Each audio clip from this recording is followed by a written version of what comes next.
I was supposed to die 10 years ago.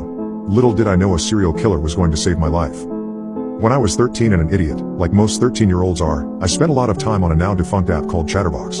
It operated a lot like a more clunky version of Discord where you could chat with strangers online either through community groups or private messages. For context, I should mention that I was a bit of a troubled teenager. I grew up in a dysfunctional household with largely absent parents, and I was bullied pretty severely all throughout middle school. I found solace in one particular Chatterbox community called Teens Fashion, which, as I'm sure you can guess, was a place to discuss fashion and aesthetic trends of the mid-2010s. It was supposed to be a place for people aged 13 to 18, but now that I'm older and wiser, I'm pretty sure that 90% of the people I met on that server were much older guys. Through the server, I met a 17-year-old guy named Jack. I don't remember his Chatterbox username, but I remember him being a kind and charismatic presence in our community. We talked almost every day for 2 years, and he quickly became my #1 confidant. From the time I entered high school at age 14, the bullying got worse, as did my home situation, and though I was never diagnosed by a professional, I'm pretty sure I was depressed. I began having some suicidal thoughts, and when I told Jack about them, he seemed sympathetic. I don't blame you. This world is such a shit show. I think about ending things sometimes too. I was pleased that he, unlike my school guidance counselor and the few other people I told about my thoughts, didn't just brush them off and promise me things would get better. I found myself oddly charmed by his candidness. "You're still pretty young," he texted me once. "Maybe wait a year or so. Give life another try. If it hasn't gotten any better by then, let's talk some more." I took his advice and waited for things to get better, but I saw no light at the end of the tunnel. By the time I was 15, I dropped out of high school, I barely left my room, and I was having trouble performing basic tasks like brushing my teeth. When I told Jack about my state, he said, "Honestly, I haven't been doing well either. I bought some cyanide pills a few months back. Just waiting for the right time." I was surprised to hear this. Jack had always seemed like a pretty happy-go-lucky guy. After thinking about what he said for a few weeks, and doing some research on the pills he mentioned, I asked if I could buy a few off of him, just in case, and he agreed. I suggested he ship them to me, but after some discussion, I was shocked to learn that we both lived in the same state. I didn't want to give him my home address, the only intelligent thought I had throughout this whole ordeal, and so we agreed to meet in a public place, a coffee shop about an hour away from where I lived. A few weeks later, our agreed-upon meeting date rolled around and I took the bus to the coffee shop. I had the selfies he posted to Teens Fashion as reference, but when I entered the shop and looked around, I didn't see anyone who vaguely resembled the pictures. I walked around, figuring he must be late, before I heard someone shout my name from the corner table. I looked at the man who'd called out to me. It had to be Jack. No one else would know my name, but he looked different. He was much taller and heavier than he appeared in the photos, and much older as well. It was difficult to tell what age he was exactly, but he certainly wasn't 19. I walked over and asked his name, and he gave me both the name Jack and his Chatterbox handle. He gave me a friendly smile as I sat across from him. He wasn't a bad-looking guy, and he seemed to have put a lot of effort into his appearance for our meeting, but I was thrown off by the discrepancy in how old he was supposed to be and how old he appeared. Before we'd said much to one another, a barista came over to take our order, which in retrospect was unusual for a coffee shop. The barista's name was Lydia and she was this petite blonde lady, probably 21 at most. She took our order and then left us to a very awkward, stilted conversation. I didn't know what to say. I'd been excited to meet my friend of 2 years, but now that I was actually there, it all felt like too much. I was so quiet that Jack seemed to take offense after a while. "Hey," he said at one point. I hadn't even realized I was averting my eyes from his, but when I looked up at him, he was giving me this weird, almost pitiful look. "You're mad because I gained weight, aren't you? You think I'm ugly?" I was taken aback. "No," I said.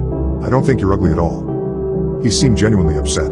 All of a sudden, I felt like a terrible person, like I was taking advantage of him or something. I rushed to console him, partially because I was worried that he wouldn't give me the pills, but also because he was pretty much the only friend I had, and I was terrified of ruining things. Soon I was the one leading the conversation, pulling him back out of his shell little by little. It was all very odd. The barista came back after a while. I said thank you as she put our drinks down, but she didn't leave afterwards. She just kept standing there, looking at us with a smile that didn't reach her eyes. "All good here, folks?" Lydia asked, staring directly at me. I told her everything was great and then she reluctantly returned to the counter. Jack and I finished our drinks largely in silence. I remember very strongly not wanting to look directly at his face. Like I said, he wasn't a bad-looking guy, but his eyes seemed unnaturally dull, like the light wasn't hitting them right or something. Once we'd finished drinking and Jack still hadn't made any mention of the pills, I broached the topic myself. "They're in my car," he said in response to my inquiry. He leaned his face close to mine and lowered his voice, giving me a wink that was anything but charming. "We might both get in trouble if I handed you a bag of pills in a public space like this." I guess that made sense, so we tossed our drinks and I followed him outside. The parking lot was full of people, not exactly a prime location for a child abduction, so I didn't have any second thoughts about walking with him. But when we reached the last row of cars and Jack kept going, I slowed down. "Oh, I'm parked a ways down the road," he said when I asked where he was going. He gave a condescending little laugh, like I'd asked him a stupid question. Again, I can't be handing you cyanide pills in front of everyone, silly. I stopped walking. I was starting to think that I didn't know this person as well as I thought, and I certainly didn't want to be alone with him in an isolated area. But then again, did I even care what happened to me? Wasn't I ready to go anyways? Jack noticed that I'd stopped. He turned around and walked back over to me, placing a meaty, sweaty hand on my shoulder. Even in the direct sunlight, his eyes looked strangely dark. "Come on now," he said gruffly and started guiding me further from the parking lot. It was then that I realized that, despite all my misgivings about the world, I really did still care what happened to me. I didn't want to be hurt. I didn't want to die. I raised an arm and tried to push Jack's hand off my shoulder, but he tightened his grip so hard I thought he was about to break a bone. I thought I was done for before a shout from behind us startled us both. "Hey! Stop right now." I turned my head towards the parking lot and saw the barista from earlier running towards us at full speed. "You stop right there." Now this woman was maybe 4 feet 11 inches, and I'm pretty sure Jack could have picked her up and thrown her like a football if he wanted to, but her voice was loud and strong, and as she yelled out, she attracted a lot of attention. As soon as he realized we'd been spotted, he let go of my shoulder and made a run for it. Lydia came to a stop next to me, taking my hand and gently guiding me back towards the group of witnesses in the parking lot. Once we'd made it to safety, she called the police, who arrived quickly to take our statements. However, after listening to my whole story, they ended up taking me to the station for questioning. Lydia came along with me, which made me feel a lot better. To make a long story short, the man I'd met up with was not a 19-year-old named Jack, but a 38-year-old named John Davis Harrison, who the police were able to identify from photos Lydia had taken at the coffee shop. He was arrested the following day after police found the skeletal remains of 2 women and 1 man stuffed between the mattress and the box springs of his bed. Harrison admitted to luring his victims, all of whom had confided their suicidal thoughts in him, with the promise of a quick death via cyanide pills. In reality, the slow, painful deaths his victims endured at his hands were etched into their bones. The whole ordeal was the wake-up call of the century for me. In the aftermath, I went back to high school and started to really apply myself in class. I graduated a year late, but I also graduated with really high marks. I started seeing an awesome therapist at age 16, and thanks to him and a few counselors at my school, I transitioned into a foster family that is now my adoptive family.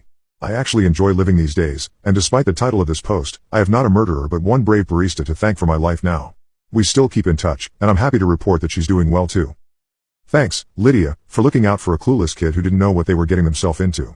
Now that I'm older and wiser, I promise to do the same. There's a new trend going around where people play dead in your peripheral vision. I just figured out the horrifying reason why they are doing it.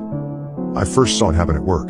I just finished ringing up a customer when every hair on my neck stood on end. Something in my peripheral vision caught my eye. I work at a board game store, and standing in an alcove peering at the game shelves was a skinny dude with a scraggly beard. His back was to me, but when he turned sideways, right at the edge of my vision I could see his mouth was gaping wide open, like he was screaming. Weird, right? I glanced up, ready to laugh and ask him what was up, but the dude was just chilling, totally normal face. A slight wrinkle on his forehead, lips pursed as he read the back cover of Wingspan. He looked at me.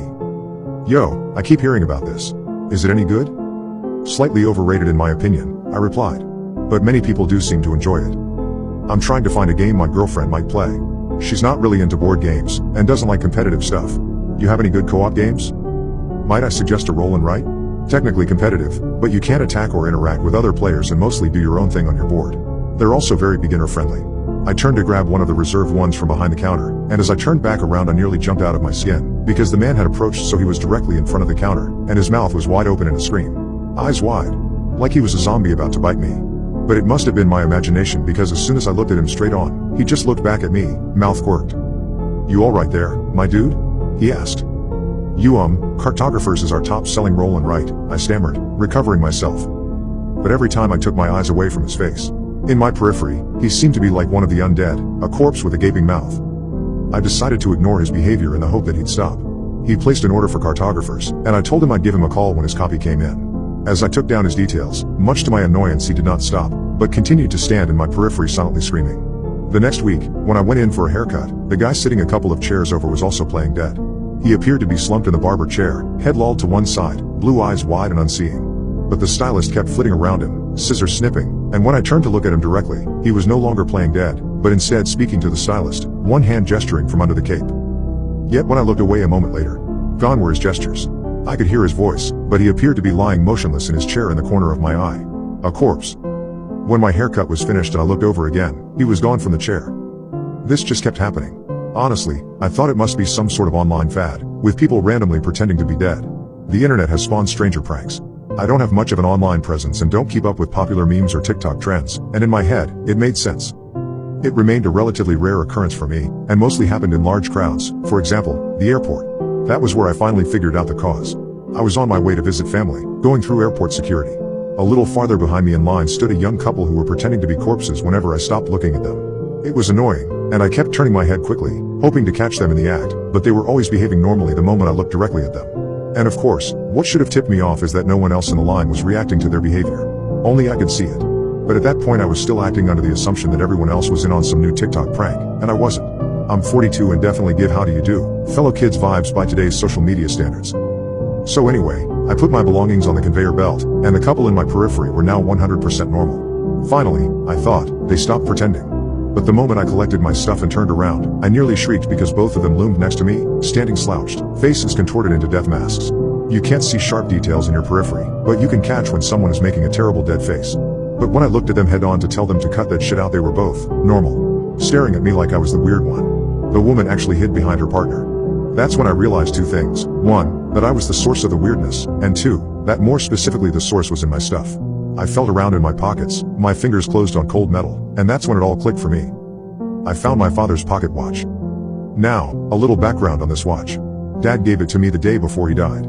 It's cracked and doesn't run. He'd had it for as long as I can remember, and when I was little, I asked him why he always carried a broken watch. He told me it was a family heirloom and that the cracks didn't matter because it told time in a different way. Those were his words. When he finally passed it down to me, he looked troubled as he told me, I don't know if it's a blessing or a curse, to be able to see the things it shows. My father told me to sell it, but I never could bring myself to. Dad was always very soft-spoken and polite. He ran an antique shop that closed after he died. I think he wanted me to run it, but I never had the passion or the interest. Our lives just took different paths. The watch is the one antique he made sure to give to me. What I'm still trying to figure out is why. Because as far as I can tell, there's no ambiguity about it. The damn thing is definitely cursed. See, once I knew the source was the watch, it all fell into place. At the end of that family trip, when I came back to work, I followed my hunch and looked up that guy who ordered the cartographer's game. He never came back to pick it up when it came in. I'd kept it sitting on the shelf for him, even though I should have just put it out on the main shelves for people to browse. It still had his name on it, and I searched his details and right away found his obituary from that same week he'd come into the store. So, that's what Dad meant about the watch telling time in a different way. If I'd known what was going on back when the customer ordered the game, I could have warned him. Could have let him know, hey bud, maybe grab something that's in stock currently. Better yet, forget the games, go do whatever it is you want to in your last hours of life. Start checking off that bucket list. Maybe buy something more meaningful, since it'll be your last chance to give your girlfriend a gift. But would he have listened? Looking back, I remember when I was a kid how things would happen with Dad that didn't make sense at the time. He'd get in random arguments with strangers. It was so uncharacteristic, because my father wasn't a confrontational man. Always polite. But once in a while, at the antique store, I remember he'd step outside with a customer, and the customer would leave upset, yelling or swearing or hysterically sobbing, sometimes leaving so quickly they'd forgot whatever it was they'd purchased. And once, too, at the mall, Dad was told to leave a store after upsetting an employee. Stuff like that. Now I realize he must have tried to warn people. But did it actually help those people? Any of them? Is the watch a blessing or a curse? The watch wasn't always cracked. Somebody cracked it. Hurled it against a wall, or the floor, maybe in a moment of frustration. Maybe my grandfather. But he didn't throw it away. He passed it to my dad. Now, I wish Dad had sold it. Wish he'd given it to someone else. I know it's not his fault. Everyone has their time. But there are some things that maybe, people are just better off not knowing. And maybe Dad thought warning people was the right thing, but I'm team curse on this one. Knowing is definitely a curse. I'd rather not know. I should have thrown this watch away. But like my father, and his father before, I just didn't. Now it's too late. I'm sitting here at home, and every time I pass the bathroom mirror, every time I catch a glimpse of my reflection at the edge of my vision, it's just too late to unsee my own dead eyes, staring back at me. I built up the courage to ask my girlfriend to include another girl during the deed. Asking her for another girl to join was the worst decision of my life. I shouldn't have done it on Valentine's Day, of all days. But I did. And there's no taking that back. It was this time last year, when my wife said, "Happy Valentine's Day, honey. I've got a surprise for you tonight." To which I replied, "Is it a threesome?" I was serious, and she knew it. Partly because of my facial expression, and partly because it wasn't the first time I had asked. But in hindsight, Valentine's Day was probably not the best day to bring it up again. She had never been super receptive to the idea, but had never ruled it out either. Which is why, when she came home from work later that night and offered up a threesome, I was pleasantly surprised. "You were right earlier. My surprise is a threesome," she said, with a seductive smile. "Really?" I replied. "Yes. Best wife ever. Which is why I got you these," I said, handing her a bouquet of flowers and a card. "Happy Valentine's Day." "Aw, happy Valentine's Day," she said, kissing me. Looking back at it, I'm not even sure why I wanted a threesome in the first place. My wife and I had a perfectly great sex life, just the two of us, and logistically, 3 people just sounded complicated. But I had never done it before, and it was one of those things I wanted to check off my bucket list. So who are you thinking? You know, for the girl? The third? I asked. That's a surprise, she replied. Surprise? Yeah. For when? Now. Now? Yeah, be ready to head out in 15 minutes. Suddenly, my heart started racing, and goosebumps covered my body. On it, I replied. It's happening. It's finally happening. I thought to myself. And very soon. I ran to the bedroom, to pack whatever it was that one brings to a threesome, but was immediately stumped. Looking around the room for condoms, I realized that after having been married for a few years, I wasn't going to find any. So, I settled on a bottle of cologne and my sexiest boxer briefs, threw them into a backpack, and waited patiently by the door. Wow, I've never seen you so excited to leave the house. My wife pointed out, as she slung a larger than normal purse around her shoulder. What did you pack? I asked, with a flirtatious smile. Oh, you'll find out soon enough. She replied, teasing me back. Now, what are you waiting for? Get in the car. I did as she asked, letting myself into the car, and hopping into the driver's seat, while she locked up the house. Where to? I inquired, as she finally got in. The motel, she said, typing its name into the car's GPS. Really? That place? Not romantic enough? I should have noticed the way that she said it, but I was too excited, too distracted, by what was to come, to pick up any nuances in her voice. About 20 minutes later, we arrived at the motel, my wife checking in on our behalf and picking up the keys. When we stepped inside the room, I was half expecting there to be someone inside, a woman of my wife's choosing lying on the bed, waiting for us, but when we turned on the light, it was just an empty motel room. A small, run-down, divvy motel room. My wife must have noticed my look of judgment. Don't judge a book by its cover. For what we're doing, only the bed matters, she said, as she closed the door behind us and locked it. She'll be here any minute. Just hearing those words got me excited. I ran to the bathroom to freshen up, and by the time I stepped out, my wife had already let in our guest, our third. There, sitting at the foot of the bed, in nothing but lingerie, was a blonde-haired woman, who was in the midst of kissing my wife. Hearing me step into the room, they both stopped and turned back to look at me. By all means, don't stop on my account, I said, but it was too late. My wife took a step back from the woman and sat down in a chair beside the bed. No, you two first. I want to watch. Hot.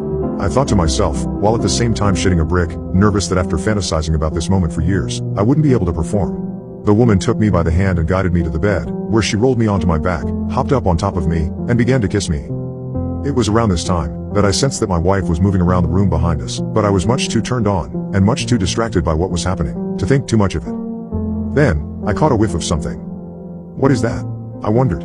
But before I could look around to see what might be causing it, the woman tore off my shirt. That's when my wife crawled into bed, now also wearing lingerie, and whispered into my ear seductively, "Is it everything you wanted and more?"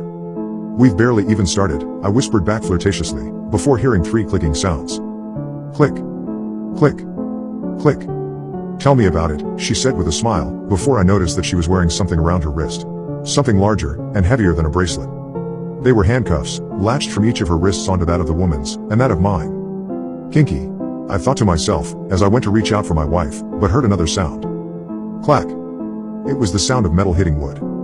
In this case specifically, the sound of the handcuffs on my other wrist, as they caught on the wooden bed frame, and prevented my arm from moving any farther.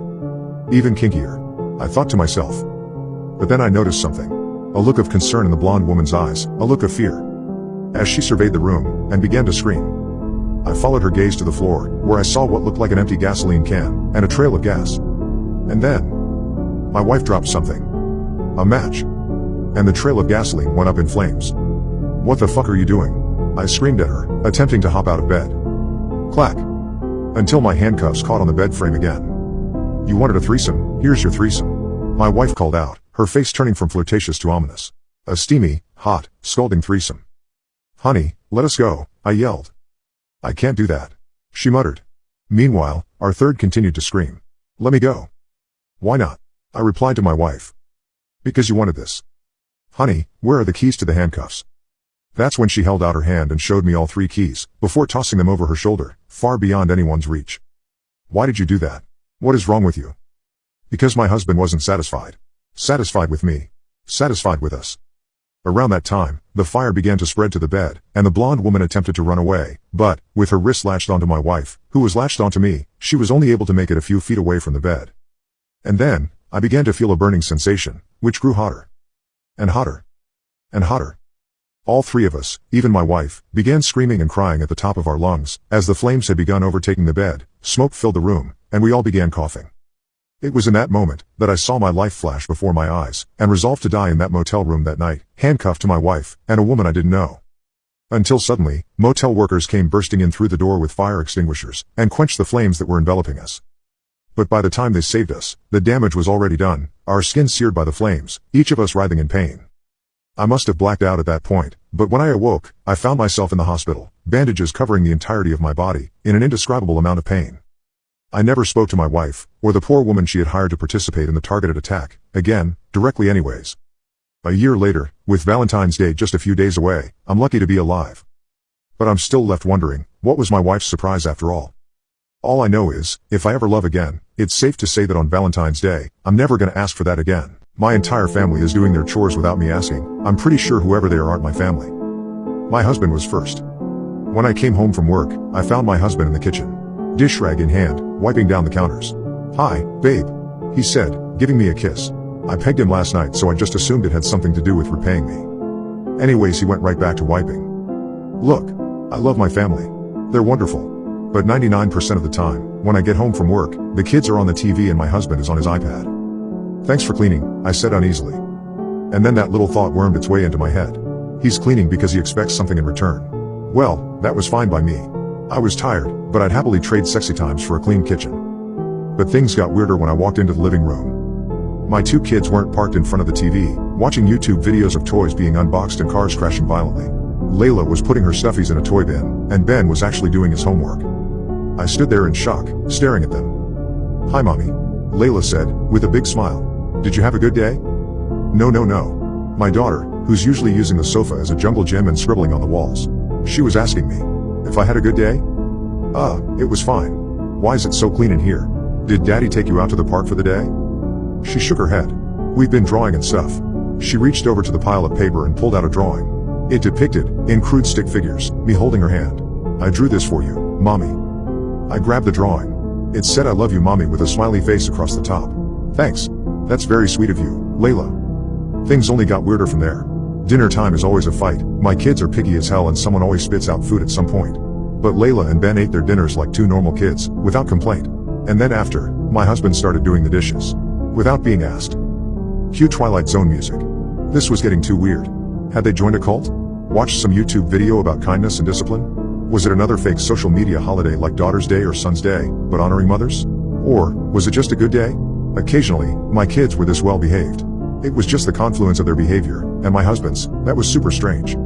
Around 7 p.m., my husband offered to watch the kids while I took a shower. But when I got out, I heard them talking in the family room. In low, hushed voices. I didn't even know my kids could talk at that volume. I started for them, but I stopped in my tracks when I heard them say my name. My name. Layla called me Kate. Not Mommy. My blood turned to ice. I stood there, frozen, just beyond the doorway. I gave Kate my drawing, Layla said, with vocabulary and diction that seemed far too mature for a 7-year-old. She seemed to like it. I did all my homework and cleaned the bathroom, Ben added. It's spotless in there. Okay. Good job, both of you. We need to keep this up, okay? This is what husbands and children do. With that, I heard footsteps coming my way. Heart hammering in my chest, I darted back for the stairs. As they came around the corner, I pretended I'd just come down. "You guys doing okay?" I asked, though my voice shook. "What the hell is going on here?" Layla ran up to me and grabbed my hand. My heart dropped at her ice-cold touch. "I want a bedtime story, Mommy."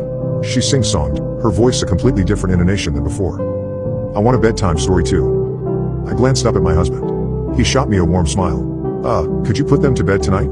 I'm not feeling great." "Sure, honey." I listened to their footsteps, pounding up the stairs.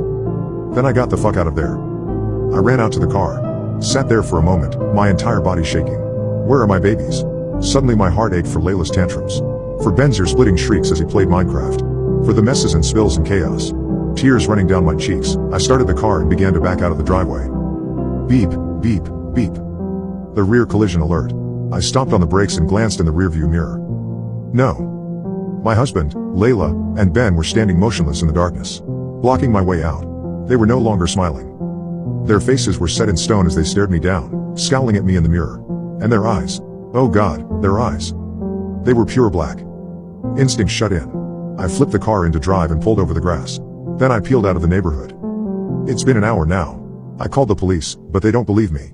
I don't know what to do next. My family isn't acting like my family. I'm terrified. And more than anything, I miss my babies and my husband. The good and the bad. What should I do? I somehow visited an airport that had nobody in it. I just figured out the horrifying reason why it's empty. Why? I got here a few hours early, like I always do. You never know with these security lines, right? Sometimes they can take ages. But I walked into the terminal, lugging my duffel bag on my shoulder, and there was no one here. Where is everyone? I mean, there are cars in the parking lots. It's true, I didn't park far enough away that I needed a shuttle. I was able to find a decent spot in the nearest uncovered lot. 10-minute walk. Not bad. Not bad at all. Though, I'm not sure I'll remember my spot when I return. The numbers next to the spaces look odd. I took a picture to help me remember, but I couldn't read the digit. I still can't. I look at the picture and see nothing more than a blur. Of course, I'll sort it out. It shouldn't be too much trouble. Still, I walked into the terminal, right, and no one was here. Not a soul. The screens were on. I can see all the departure times. The delayed flights. On time. Early. It's all there. I've just got my carry-on, so don't have any luggage to check. Which is nice. Faster, you know? One less line. Well, there isn't a line, though. There's no one at all. And I suppose I couldn't check any luggage anyway, right? There's no one to take it, weigh it, snap a tag on it and bag it. Odd. But it was nice to speed right through security. I didn't even have to remove my shoes or belt or laptop or food or empty my pockets. I even snuck my full water bottle through. I have to admit, it gave me a little thrill. I just walked right through the body scanner without even stopping. Can you imagine that? If someone was watching the cameras, they must have been so irritated. But no one came out to stop me. And do you know what I did when I got through security? I stopped by the airline cafe and grabbed a pre-made, wrapped bagel sandwich. No one was there. Not a soul. Another jolt of excitement. Is it really shoplifting if no one's around to collect my money? But don't worry, I wasn't greedy. I could have stuffed my bag full of pre-made sandwiches but only grabbed the one. I think that's fair, right? I'll leave the rest for others to grab. There will be others, right? There have to be passengers on my plane besides me. And the pilots. And flight attendants. Not a soul. My steps echoed across the tiles as I walked to my gate. All the lights are on. The shops are stocked. I even saw one of those rolling trash cans sitting outside one of the restrooms. Maybe I should go in? Surely the janitor's around today. I could hear someone humming. There I was, standing outside the bathroom, and I could hear a reverberant sing-songy tune. A man, I think. A gruff voice. Dum dum dum dum dum. Dum dum da dum dum. Over and over. What could he be doing? Goosebumps on my neck. I should leave. Yes, I don't think I should go in there right now. There shouldn't be anyone here, right? Why is someone here? I rushed away, walking to my gate. Head down. Moving along. Someone else's steps. Humming. Behind me. Why? Why would he be following me? Should I be scared? No, no, of course not. This is the airport. There are always crowds.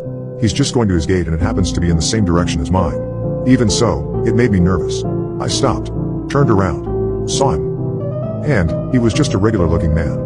Middle-aged, a little overweight, receding hairline, glasses, a Patagonia quarter zip and chinos. He stopped humming, smiled at me, and then started running towards me with his arms outstretched, smile still splattered across his face. I dropped my bag, ran past my gate. I found a place to hide, a maintenance hall, but I can hear him, walking around, humming while I type this. What should I do? Should I go back out? Confront him? I'm going to miss my flight if I stay here, and I can't miss it. It's the only way I can get home. Can someone please help me? Please, just come down to the airport. I need a little help. No one else is here and I really need to go home. All I want is to go home. Why would he be following me? Should I be scared? No, no, of course not. This is the airport. There are always crowds. He's just going to his gate and it happens to be in the same direction as mine. Even so, it made me nervous. I stopped, turned around, saw him. And he was just a regular looking man. Middle-aged, a little overweight, receding hairline, glasses, a Patagonia quarter zip and chinos. He stopped humming, smiled at me, and then started running towards me with his arms outstretched, smile still splattered across his face. I dropped my bag, ran past my gate. I found a place to hide, a maintenance hall, but I can hear him, walking around, humming while I type this. What should I do? Should I go back out? Confront him? I'm going to miss my flight if I stay here, and I can't miss it. It's the only way I can get home. Can someone please help me? Please, just come down to the airport. I need a little help. No one else is here and I really need to go home.